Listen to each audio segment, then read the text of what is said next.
Hello everyone, how are you doing? My name is Deeksha. I'm your faculty for Paper 2 English Literature UGC NET. आपने मेरे exam analysis video तो देखा ही होगा which I had released on the day that you gave your exam, that is 21st. उसी दिन शाम को मैंने shift 1 shift 2 दोनों की analysis कर रखी थी. आज हम बात करेंगे थोड़ा सा cutoffs के बारे में.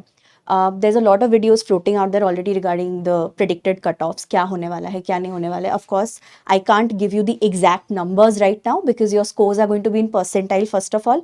Second of all, because there's a lot of hullaboo and a lot of confusion regarding shift 1 कैसा था, shift 2 कैसा था, difficulty level क्या क्या था, and दोनों shifts में काफ़ी अभी भी debating चल रहा है कि shift 2 was equally difficult, shift 2 was more difficult. ये सब चीज़ें जो है, these are factors which will impact your final cutoff.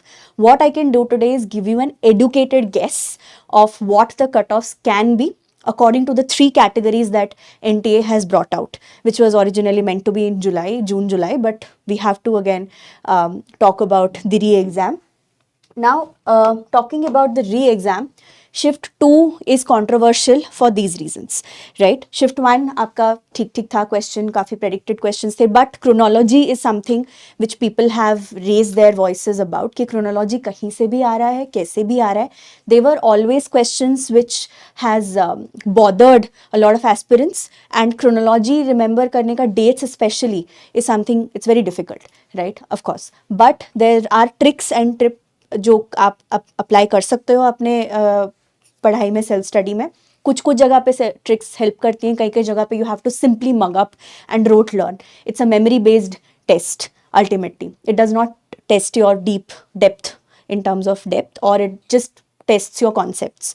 ठीक है, it does not. It just tests your facts. कुछ नहीं टेस्ट करता है वो. So shift 2 was controversial because of a lot of not questions, which is not a partition film, which is not the film adaptation of Comedy of Errors and nursery rhymes. तो थोड़े से आपके जो bouncer questions थे वो shift 2 में ज़्यादा थे. अनप्रिडिक्टेबिलिटी इन टर्म्स ऑफ कैसे क्वेश्चंस थे वो शिफ्ट 2 में मेरे को देखने को मिला है कि ज़्यादा अनप्रिडिक्टेबल क्वेश्चन शिफ्ट 2 में थे compare to shift 1. Shift 1 and shift 2 में दोनों में कॉमन ये था कि date of birth of authors and specially Indian writers in English के डेट ऑफ बर्थ के हिसाब से क्रोनोलॉजी का क्वेश्चन आया था. That is doable if you know which writer is from which decade in a particular age. 20th century है, 19th century है, तो 1910s, 20s, 30s, 40s, ऐसे में किसने कब क्या लिखा था. Even if you do not remember the exact date, you can go and solve the chronology questions. But I understand, I absolutely sympathize with the fact that chronology based questions are not the ideal thing. And of course, another huge problem that NET has is its open-endedness when it comes to the syllabus, right? Open-ended syllabus, क्योंकि इनके जो first 4 units हैं हमारे syllabus के, units 1, 2, 3, 4, and उसके नीचे एक disclaimer छोटा सा लगा हुआ है कि it includes all literatures in English. That is exactly where the problem comes in, right? इसी की वजह से आपको नर्सरी राइम्स पे भी क्वेश्चन आए थे कि Mary had a little lamb और ट्विंकल ट्विंकल लिटिल स्टार ने किसने लिखा था, ऐसे क्वेश्चंस भी आ गए, right? No one has any control over these things, unpredictable हैं ये. But at the same time, let's not forget about the predictable part of the questions. आपके 100 questions में से अगर 50 questions भी हैं जो आपने solve किया है, या 60 questions भी हैं जो आपने solve किया है, and of course because there is no negative marking, guesswork also comes into play here. Let's not deny that fact, right?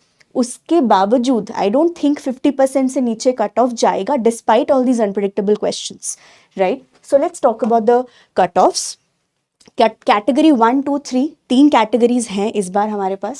पहला कैटेगरी है JRF plus assistant professor plus PhD admission. Second is assistant professorship plus PhD admission.